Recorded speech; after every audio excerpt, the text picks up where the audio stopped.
All right, welcome to physics. Before I start into the class, does anybody have any question you want to talk about? If it's about the homework, then hold off on that. We are going to be talking about the homework in just a minute. But other than that, okay, good. All right, so I am going to do the same thing today that I did last time. I am going to start off with a quiz because hopefully you guys remember that the way I do homework is you get two scores. One is your completeness score, and that's for just turning it in. But the other one is your, what I call your comprehension score. The only way that I have of judging whether or not you actually learned what you were supposed to have learned is by giving you a quiz. And it's important that I give you that quiz before we go over the answers to the homework rather than after, because otherwise, it doesn't really measure anything. So I've got Canvas set. Yeah, so the quiz should now be unlocked. So everybody please log on to Canvas, take the quiz, and then come back here afterwards. I will pause the recording while we wait. Okay, so I see that you guys are done with the quiz now. And in the comments section, I can see that a lot of you are asking if it's possible to retake the quiz. So the answer is yes. When you read the disclosure statement, hopefully you saw the thing in there that says, I do allow you to retake quizzes. But the thing is that I need some time to look at everybody's scores before you've retaken it, because that gives me the feedback that I need so I can see which concepts you're a little weak on, which concepts you're not. So what I'm going to do is tomorrow in the afternoon, after the B-Day class has taken it, then I will go back and I will change the setting, because right now Canvas will not let you retake it. But tomorrow afternoon, I'll go in and I'll change the setting so that then you will be allowed to go back and retake it. And initially I was thinking that I would write a separate quiz, but I don't have time. Teaching online is unbelievably time intensive. So I just don't have time to make up 2 quizzes for every section. So what I'll do is I'll just open up the quiz and you retake the exact same questions. So in answer to one of the questions I see in the chat here, no, I don't intend to go over the answers right now because otherwise it would be too easy, right? And what I see just looking through here at a quick glance is most of you did pretty well. In fact, some of you, I see a lot of 10s in here, some 6s. Ooh, there's a 2, ouch, okay. But there's lots of 8s, lots of 10s. So yeah, I think most of you seem to be doing well. If you didn't do very well, then what that means is you need to spend a little more time on the homework. Remember, the goal of homework is not to write the correct answer on the piece of paper and send me a copy of it. The goal of homework is to get the knowledge into the brain. Okay, so if all you're doing is writing down the correct answer without really learning the material, then you're not doing what you're supposed to on homework. The goal of homework is get the knowledge in the brain. All right. Okay. Now let's go ahead and talk about the homework. All right, here are the answers to last night's homework. I'll give you a little bit of time to look those over. And if anybody has questions, I'll gladly talk about them. I don't intend to go over every single problem. We don't have time to do that. What we can do is pick 2 or 3, and you are the ones that pick the 2 or the 3. So I trust everybody can see the answers to the homework there. All right, Lila, what can I do for you? So I was a little bit confused on 13B because I didn't understand, because I checked my answers at the back of the book and it was 58 seconds and I didn't understand how they got that. Okay. All right. I'll be glad to go over that. And I just realized that I left my book over on the other side. Hang on a sec while I go get my book.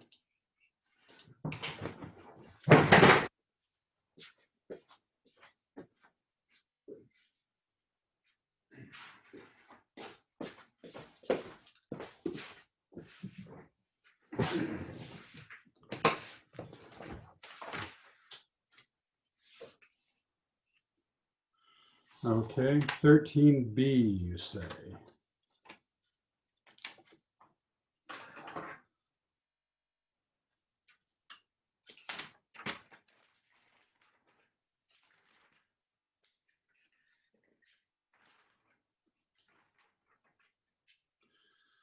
All right, so you're not understanding how they got it. So from the band room, okay.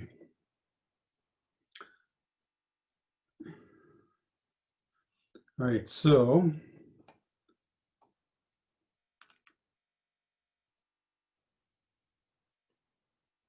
okay. Sorry, I just got to read it real quick. Okay, so she's walking down the hall from the cafeteria to the band room is 100 meters.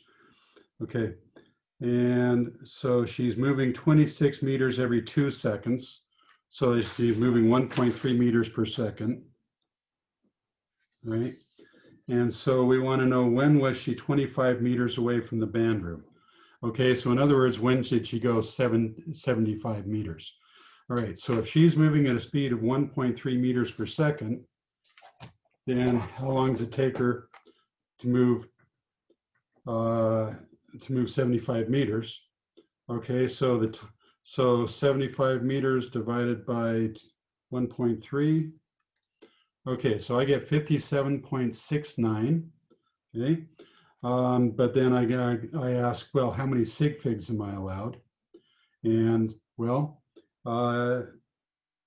okay, so if you look at the numbers here, some of the numbers they give us have 3 sig figs. One of the numbers they give us has 4 sig figs.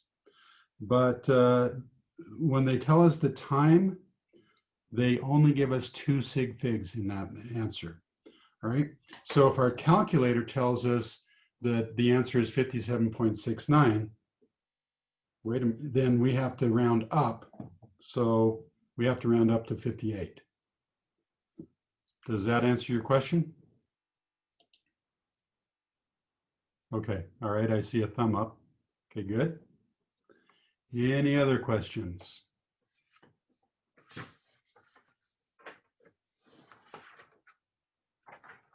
Not seeing any questions, not hearing any questions. So I'll take it that means that you guys are good on the homework. Now, number 8, I wanted to discuss that as a class. So if you guys don't have a question, then I will ask it. Okay, so they're saying that the car is traveling along the street from the grocery store to the post office. We want to represent its motion with the origin at the grocery store, and the car is moving in the positive X direction. Okay, so our friend uses a different coordinate system with the origin in a different place. All right, so I want you guys to type into the chat box, and let's take these one at a time. So the first question is, would the two of you agree on the car's position? So I want yes or no in the type box. All right, it looks like everybody's agreeing that, okay, we are going to disagree about the position because our origins are in a different place. Okay, good. Next question. Would we agree on his displacement? Okay, so what do you think? Okay, so I'm seeing a lot of yeses. Okay, because displacement doesn't care where the origin is. Displacement just cares where did you start at whatever time it was when you started the clock going, and where did you end at whatever time when you stopped the clock going. The origin doesn't come into play there. Okay, how about distance? Would we agree on the distance? Okay, everybody's saying yes, and I'll go along with that. Would we agree on the time interval? Yeah, okay. All right, so these are important things that we're going to be talking more about in tonight's assignment. Okay, so unless anybody has any questions, I think we're good on the homework. Let's start into the new material. I'll give you just a second here in case anybody does have a question. Not hearing it? Okay, so let's start into tonight's homework. All right, so we're still in chapter 2. Today we're going to finish up chapter 2. I don't think that we'll have too much trouble with this. Okay, so a couple of really important things that you guys need to get used to in physics here. Whoops. Hang on a second. Sorry, my cord just came out. Okay. All right, a couple important things you need to get used to in physics. So in your math class, you have always up until now, whoops, sorry, wrong way. I have to turn on annotation before I do that. All right, up until now in your math class, you've always said that y is a function of x. So in other words, y equals mx plus b, or y equals a times x squared plus b times x plus c. So y is a function of x. So x then has always been the independent variable, and y has always been the dependent variable. Well, we are going to do things differently here in physics. Here in physics, many times, maybe even most of the time, what's going to happen is that x is not going to be the independent variable. It's now going to be the dependent variable. So x is going to be a function of time. So your independent variable from now on is going to be time, and x is not going to be your independent variable anymore. Now it's going to be your dependent variable. So what you're going to get then is something like x equals some like maybe velocity times time. And that's an equation that you guys have been using since junior high school. You may have seen it in a different form in junior high school. You may have seen it as d equals r times t.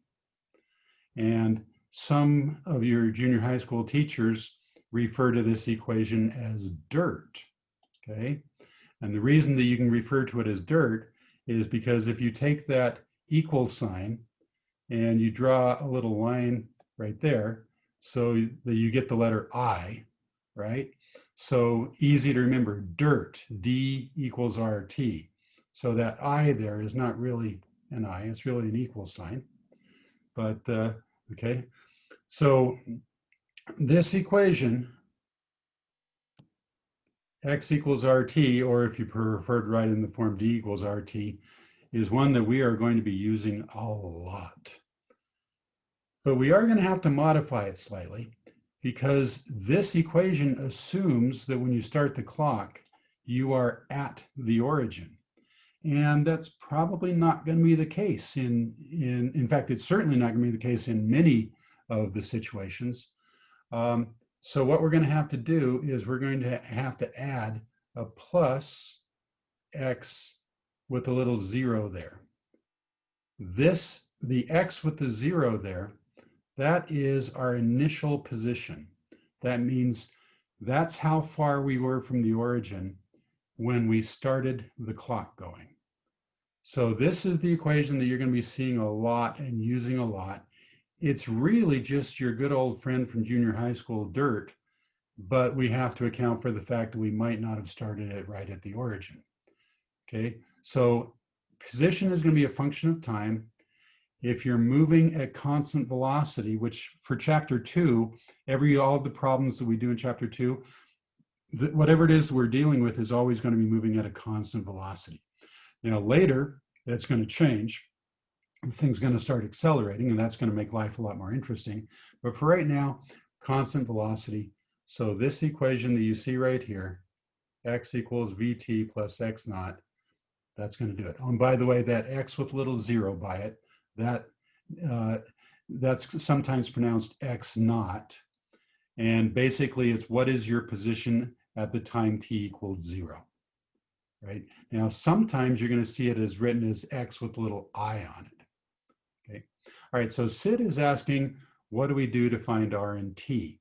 Well, when your homework there, I would have to give you 2 of the equations. So let me clear out my screen here. Okay, so let's say we want to use the form that the most students like better, D equals RT. So what I have to do is I have to give you any 2 of them. So if I give you D and I give you R, well, you can easily find T. Just divide both sides by R and you get T equals d over r.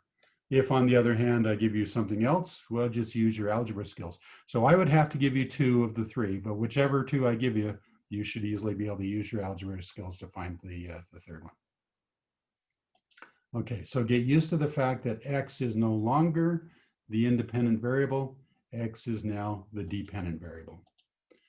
All right, and so these are the equations. Get used to seeing these equations.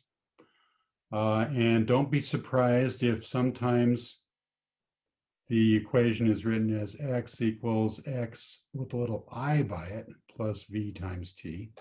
Okay, xi and x naught are just 2 different ways of writing the exact same thing. So I'm gonna be writing it both ways. So just get used to seeing it both ways. Another thing worth pointing out is notice that the t up here is a capital T, whereas I prefer to use a lowercase t. There's a reason for that. Okay. Lowercase t in physics is used to represent any time. Uppercase T in physics is used to represent one very specific time.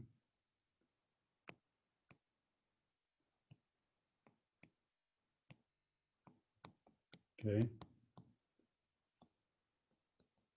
Okay. And in fact, remember when we were doing the pendulum?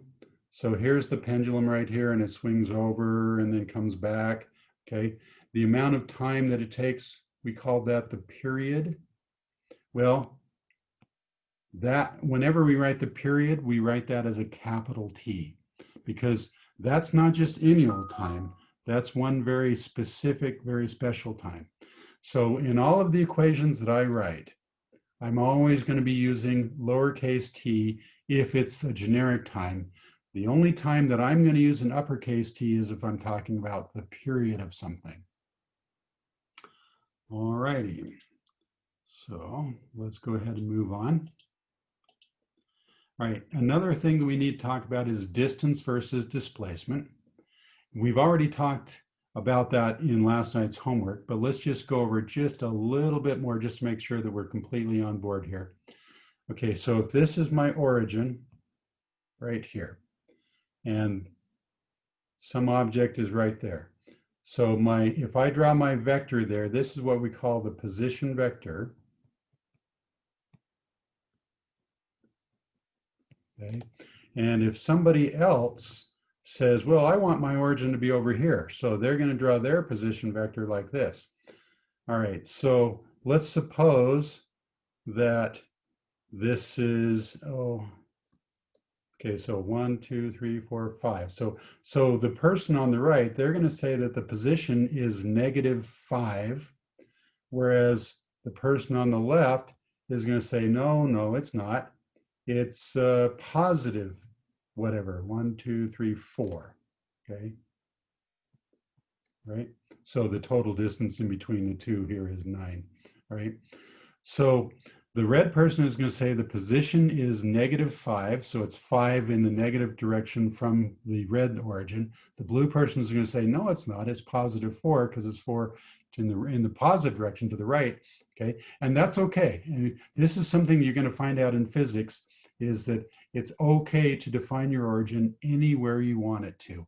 And in the end, everything will work out fine.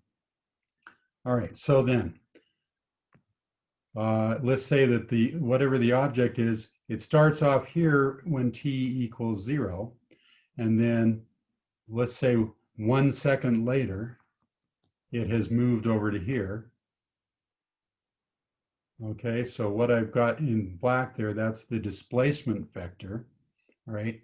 So the displacement vector, we've already talked about, it's the same for the blue person and for the red person. They're both going to say that the displacement is the same.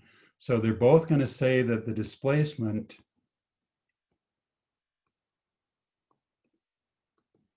is 2 units in the positive direction, right?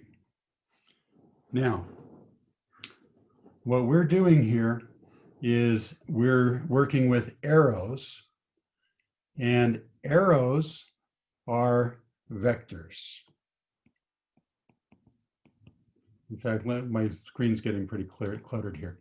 So whenever you have an arrow where it starts in some place here and it ends in some place here, okay, this is what we call a vector. A vector is something where direction matters. Boy, that's terrible. Direction matters. Okay. All right, so displacement is a vector. So if I were to ask you, what is the displacement of the object? You can't just tell me that it moved 2 meters. You have to tell me what direction did it move. Did it move 2 meters in the positive x direction? Did it move 2 meters in the negative x direction? Or if you're out on, walking around in the neighborhood, did you walk 5 kilometers to the north or to the south or to the east or to the west, or did you go off at some funky angle? Okay. Whenever I'm talking about displacement, I must have direction. Distance, on the other hand, distance doesn't matter. Like if I say, how far did you walk? Really what I'm after is how many steps did you take? And so you might say, well, I walked 7 kilometers. Boy, am I ever tired. So if I'm asking about distance, then I don't really care what direction you walked. I just want to know how far did you walk, because I want to know if you're tired or not. So whether you walked 5 kilometers to the east or 5 kilometers to the west, you're going to be equally tired.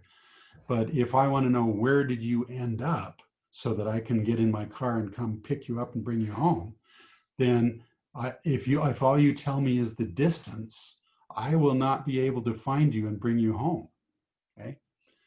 If you want me to pick you up, you need to tell me not only what distance did you walk, but also how far you walked, right?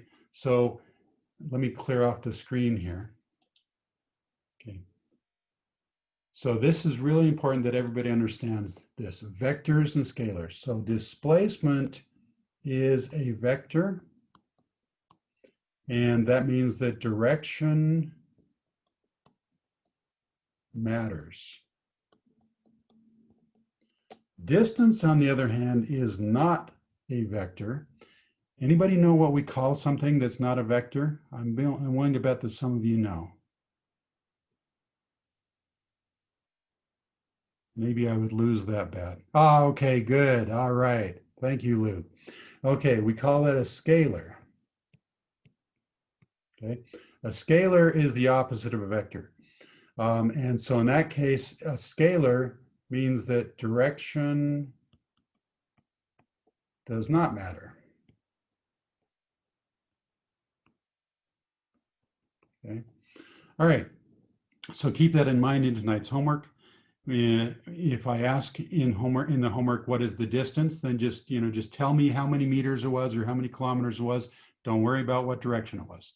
But if, on the other hand, I ask you what is the displacement, then in addition to telling me how many meters it went, you also have to tell me what direction it went. As long as you understand that, you'll be in good shape for tonight's homework. So Lila, does that answer your question? What is a scalar? A scalar is basically when you're measuring something where you don't care about the direction. That's what a scalar is. So in this case, the distance would be the scalar because we don't care about the direction. All right, now speed and velocity are very, very similar. One of them is a vector and the other one is a scalar, right? Velocity is the vector. Speed is the scalar. Okay, so if I ask you what is the velocity as you're driving down the road, all right, if you just tell me that your velocity is 35 miles per hour, you have not told me what your velocity is. You've told me what your speed is. Okay, if I want to know if you were to tell me your velocity, not only would you have to tell me that you're traveling 35 miles per hour, but you'd also have to tell me what direction you're going. Okay, so now that we've got the north here, okay, now we actually have velocity. If all I had was 35 miles per hour, then I would not have velocity, I would have speed. That makes sense? Now, one thing that helps a lot of students remember about vectors, how many of you have seen the movie Despicable Me? I am not one of them. I have not yet seen that movie, but boy, have I ever heard about it. But you guys know there's a character in that movie named Vector. And what's his, yes, okay, Teague, you knew this was coming. All right, so Teague, tell me, what is Vector's catchphrase? He says, I'm Vector, but what does he say after that? He says, committing crimes with both magnitude and direction. You remember that? Yes, I'm Vector. I commit crimes with both magnitude and direction, which doesn't make much sense in the movie, at least not to me, but I don't know, maybe if I'd seen the movie, I would have, okay? So a vector has two parts. The number part, the 35 part, that is what we call the magnitude of the vector. Okay, but a vector can't have only magnitude, it also has to have direction. Okay, so if it's a vector, it has both magnitude and direction. If it's a scalar, then it has magnitude only, not direction. All right, so just remember that and you'll be in good shape for tonight's homework. Okay. Now, another thing you need to understand for tonight's homework is averages versus instantaneous. All right, and probably the best way to do that is let's look at a velocity time graph, kind of like the car race that we had the other day. All right, so let's make a graph. So our independent variable is time. Our dependent variable now is our position relative to some origin. All right, and so let's say that we start off going like this, and then we sit for a while, and then after a while we come back down again, and we stop right there. All right, and let's say that this is 1 second, 2 seconds, 3 seconds, 4 seconds, 5 seconds. All right, now this is the kind of thing that you're going to see in tonight's homework. We are going to say, all right, during the first 2 seconds. So let me switch to a different color here. So if we only look at the first 2 seconds here, I want to know what was your speed. So we're going to need to label our y-axis, otherwise not going to be able to do that. Okay, so let's say that this is 1 kilometer, 2 kilometers, 3 kilometers, 4 kilometers. Okay, so this is 4. All right, so the coordinates of this point here are 2, 4. So in 2 seconds, we went 4 kilometers, right? So somebody type in the chat box, what is our speed?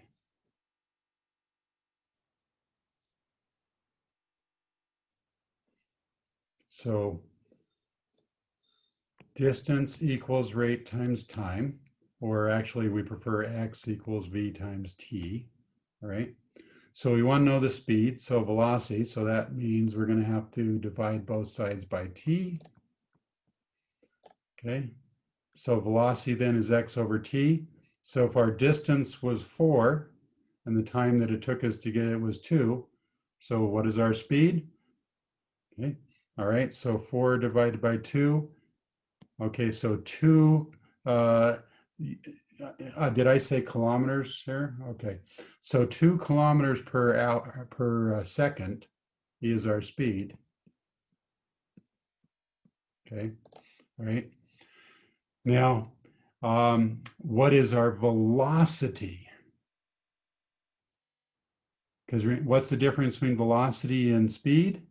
Velocity is a vector, speed is not. So if I ask you what is the velocity, then you'd have to say that our velocity is 2 kilometers, whoops.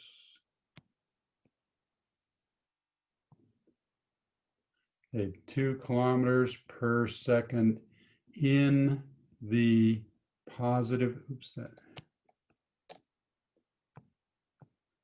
in the plus direction.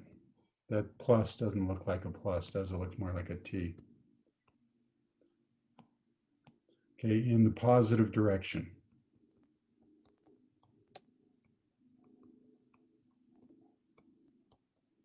Okay. Now, what we could do is we could define that the positive direction is east. Okay, so if that's the case, we'd say 2 kilometers to the east. So let's do that. Let's define that the plus direction equals east. So in that case, we could say 2 kilometers per second to the east. Right. So if I ask you what is the speed, the answer is 2 kilometers per second. If I ask you what is the velocity, then the answer is 2 kilometers per second to the east. Okay. Now, what about average speed versus instantaneous speed? All right. During those 2 seconds, we were traveling at a constant velocity. So if I were to ask you what was your speed at the time t equals 1, do you guys agree that at time t equals 1, we're moving at the same speed that we are at time t equals 1.5, and the same as we were at time t equals 0.5? Everywhere along this segment here, we were moving at the same speed. The slope is the same. So if we only look at those first 2 seconds, our average speed is going to be the same as our instantaneous speed. Now it gets more interesting when we look at the rest of this. So let's go back and redraw this again. Okay, so there's 1, 2, 1, 2, 3, 4. Okay, and then, all right, so now let's say that we sat still there for a little while. Okay, so for the first 2 seconds, we were traveling at 4 kilometers per second. But then for the next 3 seconds, we were sitting at 0. So if I were to ask you, what is the average speed for that entire segment there, how would we calculate that? Anybody got any suggestions? How would we calculate what our average speed is?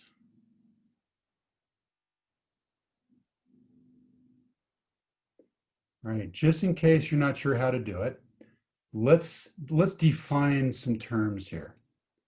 Let's define the term speed.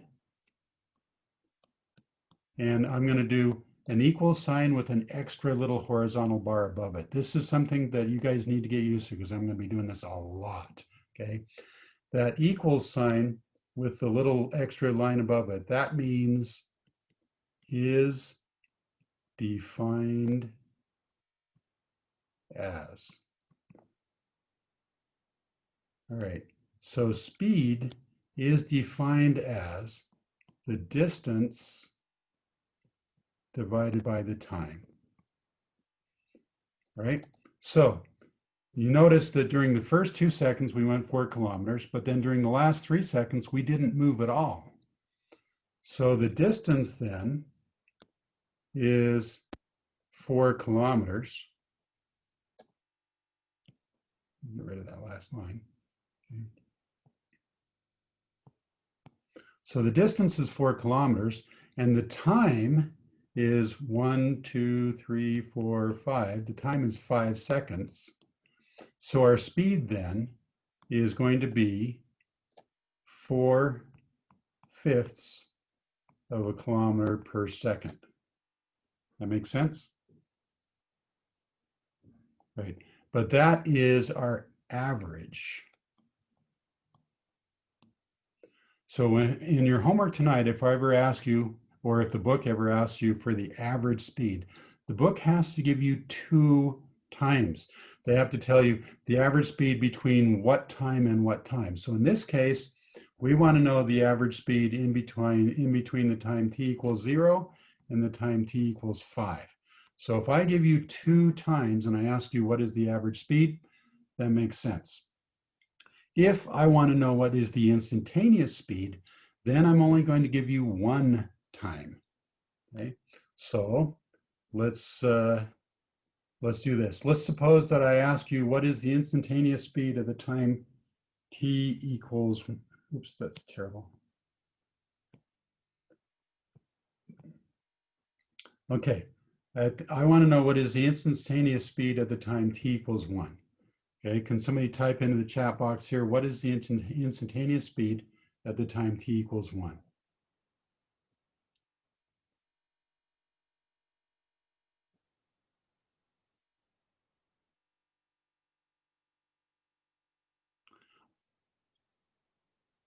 Did I make a mistake? I see that Sid said, or Leilani was asking about that.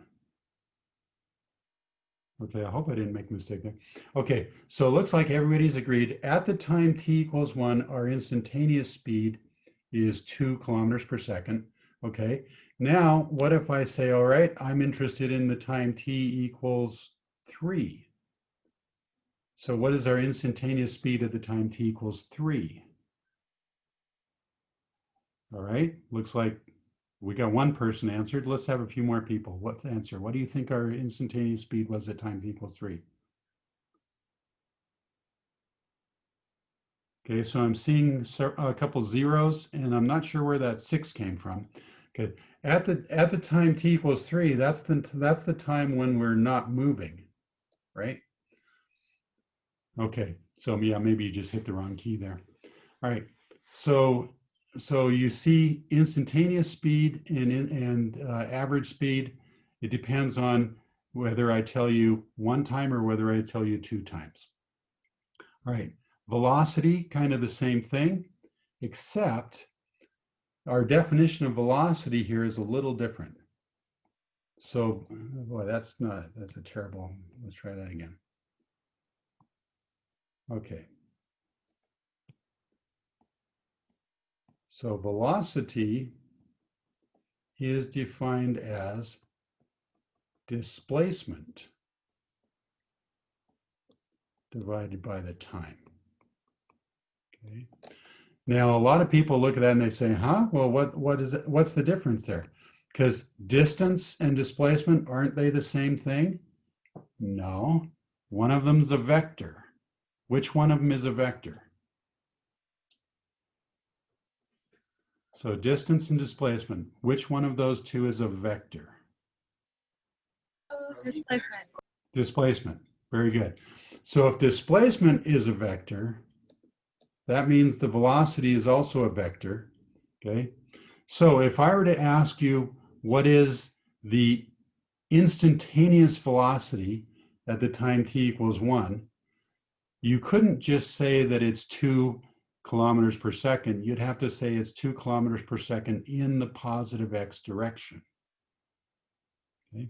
Now, you might say, okay, well, this doesn't, how important is this really? Well, okay, let's do a problem here. Let's suppose, let's see, let's suppose that we start off here at the origin and we travel 45 kilometers, and it takes us 3 hours to do it. And then at the end of that 3 hours, we then turn around and we travel back at the same speed.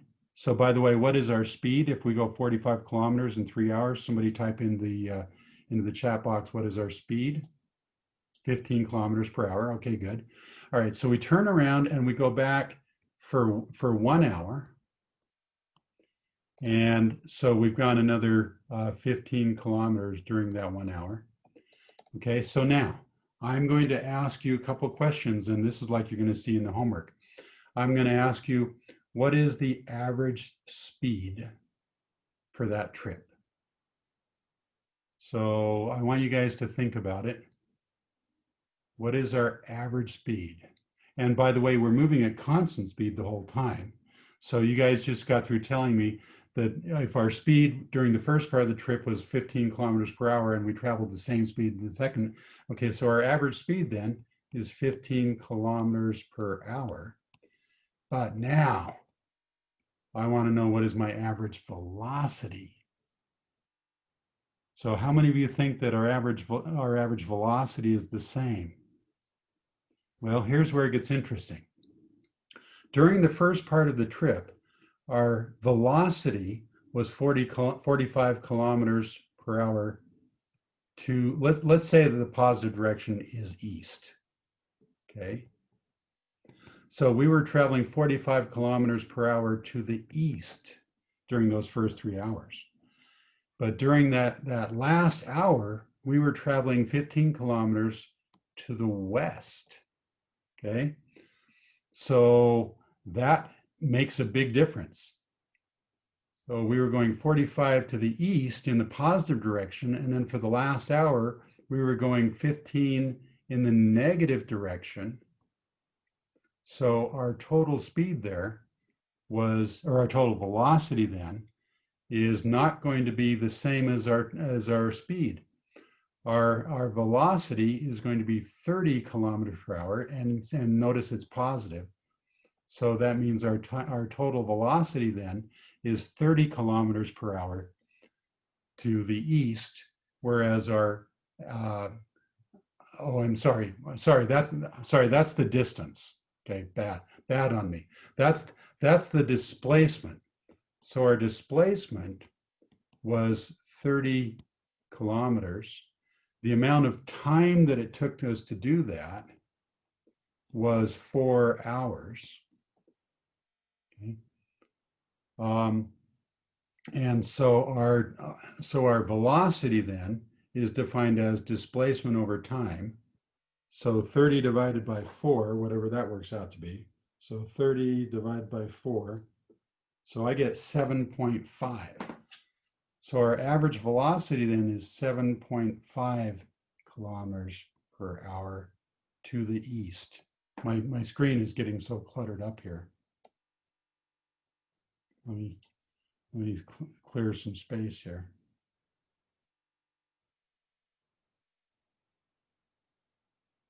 Right. So 30 divided by 4 is 7.5 kilometers per hour to the east, because remember, velocity is a vector. So this is our velocity. This was our speed. You guys see the difference? This is something that students usually take a little bit of time to get used to. The key here is to remember the definitions. If you go back to the definitions, you'll always be fine. Just remember, the speed is defined as distance over time, whereas velocity is defined as displacement over time. And remember that displacement is a vector, which means the velocity is also a vector, whereas distance and speed are both scalars. Okay. So when you do the homework tonight, if you just go back to the basic definitions, you should be fine. Any questions about that? Not seeing any, not hearing any. Well, I think we're ready to do the homework then. Now remember that this class does not let out, let's see, so, well, this class is right now this is the A3 class. So we let out at 12:04, and it's only 11:40 right now. So we still have basically 24 minutes left in class. What I think I'm going to do is, if you guys want to sign off, if you want to say goodbye and log off, I'm okay with that. But I'm going to stay online. If any of you have any questions as you do the homework, just turn on your microphone and speak your question. So I will be here listening. I'll be glad to help you with any questions you have. But if you're comfortable with what we've covered and you want to just leave, I'm okay with that. You can type bye into the box and we'll see you later. So I'm going to turn off the recording now.